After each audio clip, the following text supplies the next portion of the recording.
Hi hello friends, ಎಲ್ರಿಗೂ ನಮಸ್ತೆ. ಹೇಗಿದ್ದೀರಾ ಎಲ್ಲರೂ ಚೆನ್ನಾಗಿದ್ದೀರಾ ಅಂತ ಭಾವಿಸ್ತಾ ಇವತ್ತು ನಾನು ನಮ್ಮ ಅಡುಗೆ ಮನೆಯಲ್ಲಿ ರಾಜಗಿರಿ ಸೊಪ್ಪಿನ ಪಲ್ಯನ ಮಾಡ್ತಾಯಿದ್ದೀನಿ.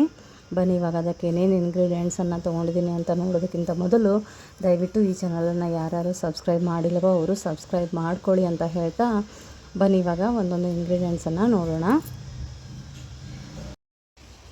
ಮೊದಲು ನಾನಿಲ್ಲಿ ರಾಜಗಿರಿ ಸೊಪ್ಪನ್ನು ನೀಟಾಗಿ ತೊಳೆದ್ಬಿಟ್ಟು ಹೆಚ್ಚಿ ಇಟ್ಕೊಂಡಿದ್ದೀನಿ.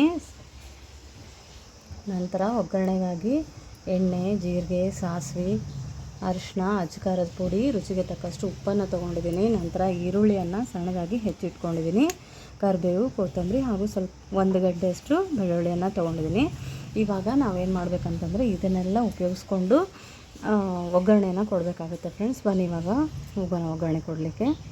ಪ್ಯಾನನ್ನು ತೊಗೋಬೇಕು. ಒಂದು ಪ್ಯಾನ್ಗೆ ಒಂದು 2 ಚಮಚ ಆಗೋಷ್ಟು ನಾವು ಎಣ್ಣೆನ ಹಾಕಿದ್ದೀನಿ. ಇವಾಗ ಎಣ್ಣೆ ಹಾಕಿದ ನಂತರ ಅದು ಸ್ವಲ್ಪ ಕಾಯಬೇಕು ಫ್ರೆಂಡ್ಸ್. ಅಲ್ಲಿ ಮಟ್ಟ ವೇಟ್ ಮಾಡಿ ಸ್ವಲ್ಪ ಕಾದ ನಂತರ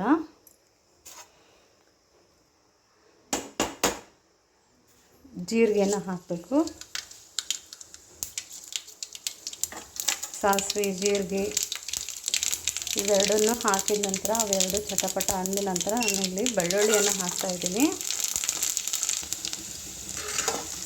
ಬೆಳ್ಳುಳ್ಳಿಯನ್ನು ಸ್ವಲ್ಪ ಗೋಲ್ಡನ್ ಕಲರ್ ಬರೋವರೆಗೂ ನಾವು ಫ್ರೈ ಮಾಡ್ಕೋಬೇಕು.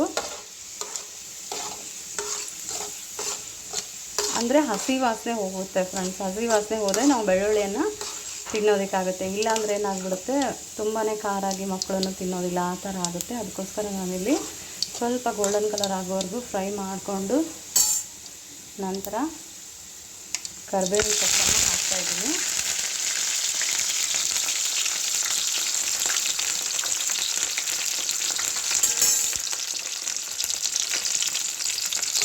ನಂತರ ಈರುಳ್ಳಿ,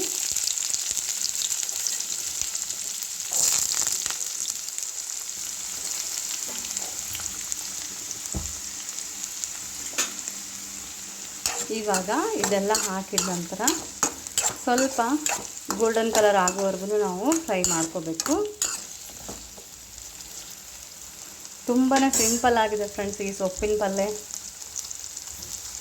ಇದಕ್ಕೆ ಏನೇನು ಎಕ್ಸ್ಟ್ರಾ ಅಂಥದ್ದೇನು ಯೂಸ್ ಮಾಡಿಲ್ಲ ಬರೀ ಕೇವಲ ಎಣ್ಣೆ, ಜೀರಿಗೆ, ಸಾಸಿವೆ, ಬೆಳ್ಳುಳ್ಳಿ, ಈರುಳ್ಳಿ, ಕೊತ್ತಂಬರಿ, ಕರಿಬೇವು, ಅಚ್ಕಾರದ ಪುಡಿ, ಅರಿಶಿನ ಪುಡಿ, ರುಚಿಗೆ ತಕ್ಕಷ್ಟು ಉಪ್ಪು, ಹಾಗೆ ರಾಜಗಿರಿ ಸೊಪ್ಪು. ತುಂಬಾ ಫಾಸ್ಟಾಗಿ ಆಗಿಬಿಡುತ್ತೆ ಇದು.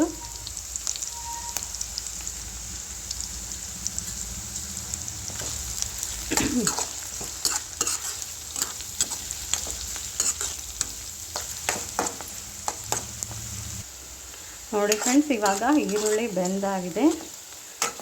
ಸೊ ಈರುಳ್ಳಿ ಬೆಂದ ತಕ್ಷಣ ನಾವು ರಾಜಗಿರಿ ಸೊಪ್ಪನ್ನು ಏನು ನೀಟಾಗಿ ತೊಳ್ಕೊಂಡಿಟ್ಟಿರ್ತೀವಲ್ವ ಅದನ್ನಷ್ಟು ಈ ಥರ ಹಾಕಬೇಕು. ಸೊ ಈ ಥರ ಹಾಕೋ ಮುಂದೆ ನಾವು ಗ್ಯಾಸನ್ನು ಸ್ವಲ್ಪ ಸಣ್ಣ ಮಾಡಿ ಇಟ್ಟಿರಬೇಕು, ಲೋ ಫ್ಲೇಮಲ್ಲಿ.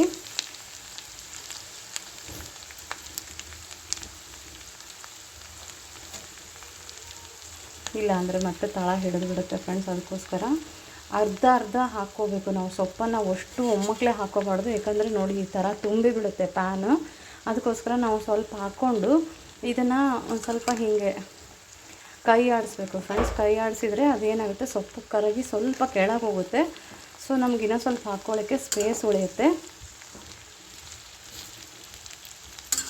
ಒಂದು ಸೆಕೆಂಡು, ನಾನು ಇವಾಗ ಕೈಯಲ್ಲಿ ಮೊಬೈಲ್ ಇರೋದ್ರಿಂದ ಮೊಬೈಲನ್ನು ಇಟ್ಬಿಟ್ಟು ನಾನು ಈ ಸೊಪ್ಪನ್ನು ಮೇಲೆ ಕೆಳಗೆ ಮಾಡಿ ಮತ್ತೆ ನಿಮಗೆ ತೋರಿಸಿ ಇನ್ನೊಂದು ಸ್ವಲ್ಪ ಸೊಪ್ಪನ್ನು ಹಾಕ್ತೀನಿ. ನೋಡಿ ಇವಾಗ ಫ್ರೆಂಡ್ಸ್, ನೋಡಿ ಇವಾಗ ಸ್ವಲ್ಪ ಕೈ ಆಡಿಸಿದ್ಕೇ ಎಷ್ಟೊಂದು ಆಲ್ರೆಡಿ ನಮಗೆ ಕೆಳಗಡೆ ಹೋಯ್ತು, ಕರಗಿತ್ತು ಆಲ್ರೆಡಿ ಸೊಪ್ಪು. ಸೊ ನಾನು ಇಲ್ಲಿ ಇವಾಗ ಇನ್ನೊಂದು ಸ್ವಲ್ಪ ಹಾಕ್ತಾಯಿದ್ದೀನಿ. ಇದು ನೋಡೋದಕ್ಕೆ ತುಂಬ ಜಾಸ್ತಿ ಅನಿಸುತ್ತೆ ಫ್ರೆಂಡ್ಸ್, ಆದರೆ ಎಣ್ಣೆಯಲ್ಲಿ ನಾವು ತಾಳ್ಸೋದ್ರಿಂದ ಇದೇನಾಗುತ್ತೆ, ತುಂಬ ಕರಗಿಬಿಟ್ಟು ಸ್ವಲ್ಪ ಆಗುತ್ತೆ.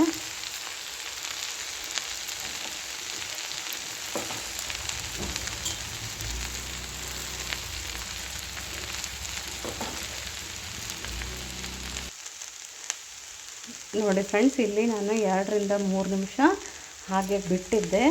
ಸೊ ಅದಷ್ಟು ಬಿಟ್ಟಿದ್ದಕ್ಕೋಸ್ಕರನೇ ನೋಡಿ ಸೊಪ್ಪು ಎಷ್ಟೊಂದು ಕೆಳಗಡೆ ಹೋಗಿದೆ, ಆಲ್ರೆಡಿ ಕರಗಿ ಹೋಗಿದೆ.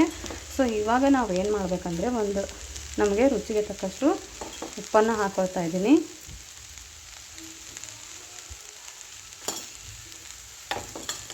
ಉಪ್ಪನ್ನು ಹಾಕಿದ ನಂತರ ಸ್ವಲ್ಪ ಕೈ ಆಡಿಸ್ಬಿಟ್ಟು ಮತ್ತು ನಾವು ಒಂದು 2 ನಿಮಿಷ ಇದ್ರ ಮೇಲೆ ಒಂದು ಪ್ಲೇಟನ್ನು ಮುಚ್ಚಿ ಒಂದು 2 ರಿಂದ 3 ನಿಮಿಷ ಹಾಗೆ ಬಿಟ್ಬಿಡಬೇಕು. ಸೊ ಅದೇನಾಗುತ್ತೆ, ನೀರು ಬಿಟ್ಕೊಳುತ್ತೆ ಫ್ರೆಂಡ್ಸ್. ಇದಕ್ಕೇನು ನಾವು ನೀರು ಹಾಕೋ ಅವಶ್ಯಕತೆಯೇ ಇಲ್ಲ. ಸೊ ಇದನ್ನು ಕೆಲವೊಂದು ಕಡೆ ತಾಸೋ ಪಲ್ಯ ಕೂಡ ಅಂತ ಕರೀತಾರೆ. ಇದಕ್ಕೆ ಇಂಗ್ರೀಡಿಯೆಂಟ್ಸ್ ಕಡಿಮೆ ಇರ್ಬೋದು, ಆದರೆ ಇದು ತುಂಬ ಹೆಲ್ದಿ ಪಲ್ಯ ಅಂತ ಹೇಳ್ಬೋದು ನಾವು ಸೊಪ್ಪನ್ನು ಯೂಸ್ ಮಾಡಿರೋದ್ರಿಂದ. ನೋಡಿ ಇವಾಗ ಏನು ಮಾಡಬೇಕಂತಂದರೆ ಉಪ್ಪು ಹಾಕಿದ ತಕ್ಷಣ ನಾವು ಒಂದು 5 ನಿಮಿಷದವರೆಗೂ ಮುಚ್ಚಿಬಿಟ್ಟು ಹಾಗೆ ಬಿಟ್ಬಿಡಬೇಕು. ನೋಡಿ ಫ್ರೆಂಡ್ಸ್, ಇವಾಗ ನಾನು ಮುಚ್ಚಿಬಿಟ್ಟು ಒಂದು 2 ರಿಂದ 3 ನಿಮಿಷ ಆಗಿದೆ. ನೋಡಿ ಇಲ್ಲಿ ಎಷ್ಟು ಚೆನ್ನಾಗಿ ಬೆಂದಿದೆ ಅಂತ ಸೊಪ್ಪು.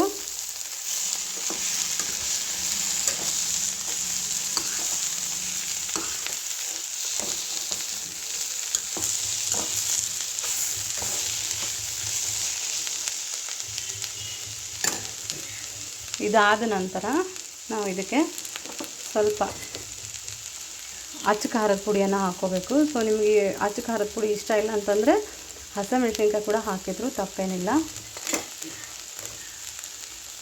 ಸ್ವಲ್ಪ ಅರಿಶಿನ ಪುಡಿ ಇದನ್ನು ಹಾಕಿಬಿಟ್ಟು ಚೆನ್ನಾಗಿ ಮಿಕ್ಸ್ ಮಾಡ್ಕೋಬೇಕು. ನೋಡಿ ಫ್ರೆಂಡ್ಸ್, ಇಲ್ಲಿ ನಾವು ಅಚ್ಚ ಖಾರದ ಪುಡಿ ಮತ್ತು ಅರಿಶಿನ ಪುಡಿ ಹಾಕಿದ ತಕ್ಷಣ ಚೆನ್ನಾಗಿ ಹೊಂದ್ಬಿಡೋ ಥರ ಮಿಕ್ಸ್ ಮಾಡಿದ್ನಲ್ವ. ಮಿಕ್ಸ್ ಮಾಡಿದ ನಂತರ ಇಷ್ಟೇ ನೋಡಿ ಫ್ರೆಂಡ್ಸ್, ಇದು ರಾಜಗಿರಿ ಸೊಪ್ಪಿನ ಪಲ್ಯ. ಸೊ ನಾವಿವಾಗ ಗಾರ್ನಿಷ್ಗಾಗಿ ಕೊತ್ತಂಬರಿ ಸೊಪ್ಪನ್ನು ಯೂಸ್ ಮಾಡ್ಕೋಬೋದು. ಕೊತ್ತಂಬರಿ ಸೊಪ್ಪು ತಿಂದೇ ಇರೋರು ಹಾಗೇನೂ ಕೂಡ ಮಾಡ್ಬೋದು. ಈಗ ನಾನು ಲಾಸ್ಟಿಗೆ ಅಚ್ಚ ಖಾರದ ಪುಡಿಯನ್ನು ಹಾಕಿದ್ನಲ್ವ, ಕೆಲವೊಂದಿಷ್ಟು ಜನ ಏನು ಮಾಡ್ತಾರೆ, ಹಸಿಮೆಣ್ಸಿನ್ಕಾಯನ್ನು ತಿನ್ನೋದಕ್ಕೆ ಇಷ್ಟಪಡ್ತಾರೆ. ಅಂಥವ್ರು ಏನು ಮಾಡಬೇಕು, ಲಾಸ್ಟಿಗೆ ನಾನು ಅಚ್ಚ ಖಾರದ ಪುಡಿಯನ್ನು ಹಾಕಿದ್ನಲ್ಲ ಆ ಥರ ಅವಾಗ ಹಾಕಬಾರ್ದು. ಹಸಿಮೆಣ್ಸಿನ್ಕಾಯನ್ನು ಮೊದಲೇ ಎಣ್ಣೆಯನ್ನು ಕಾಸಿಟ್ಟಿರ್ತೀವಲ್ವ ಕಾಯಲಿಕ್ಕೆ, ಜೀರಿಗೆ, ಸಾಸಿವೆ, ಬೆಳ್ಳುಳ್ಳಿಯನ್ನು ಹಾಕಿದ ತಕ್ಷಣ ಹಸಿಮೆಣ್ಸಿನ್ಕಾಯಿ ಹಾಕ್ಕೊಂಬಿಡಬೇಕು. ಆವಾಗ ಹಾಕೋದ್ರಿಂದ ಏನಾಗುತ್ತೆ, ಸೊ ಹಸಿಮೆಣ್ಸಿನ್ಕಾಯಿ ಫ್ರೈ ಆಗುತ್ತೆ. ಸೊ ಲಾಸ್ಟಲ್ಲಿ ಹಾಕ್ಕೋಬಾರ್ದು ಅದನ್ನು. ಅಚ್ಚ ಖಾರದ ಪುಡಿ ಹಾಕೋರು ಲಾಸ್ಟಲ್ಲಿ ಹಾಕ್ಕೋಬೋದು.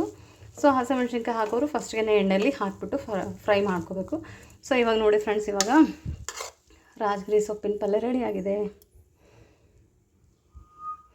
ನಾವು ಇದನ್ನು ರೊಟ್ಟಿ ಜೊತೆಗಾದರೂ ತಿನ್ಬೋದು, ಖಡಕ್ ರೊಟ್ಟಿ ಜೊತೆಗಾದರೂ ತಿನ್ಬೋದು, ಮೆತ್ತನ ರೊಟ್ಟಿ ಜೊತೆಗಾದರೂ ತಿನ್ಬೋದು, ರಾಗಿ ರೊಟ್ಟಿ ಜೊತೆಗಾದರೂ ತಿನ್ಬೋದು, ಚಪಾತಿ ಜೊತೆಗಾದರೂ ತಿನ್ಬೋದು.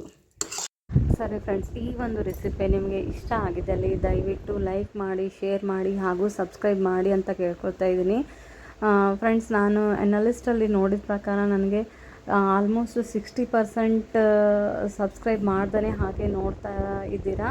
ಬಟ್ ನನ್ನ ಚಾನಲನ್ನು ವಿಸಿಟ್ ಮಾಡಿದ್ದಕ್ಕೆ ನಿಮಗೆ ಥ್ಯಾಂಕ್ಸ್ ಹೇಳ್ತೀನಿ. ಅದ್ರ ಜೊತೆಗೆ ದಯವಿಟ್ಟು ಹಾಗೆ ನೋಡೋದಕ್ಕಿಂತ ಸಬ್ಸ್ಕ್ರೈಬ್ ಮಾಡಿದರೆ ನನಗೊಂದು ಸ್ಕೋಪ್ ಕೊಟ್ಟ ಹಾಗೆ ಆಗುತ್ತೆ. ಅದಕ್ಕೋಸ್ಕರ ದಯವಿಟ್ಟು ನೀವೆಲ್ಲರೂ ಸಬ್ಸ್ಕ್ರೈಬ್ ಮಾಡಿಕೊಂಡು ನೋಡಿ ಅಂತ ಕೇಳ್ತಾ ಇದ್ದೀನಿ.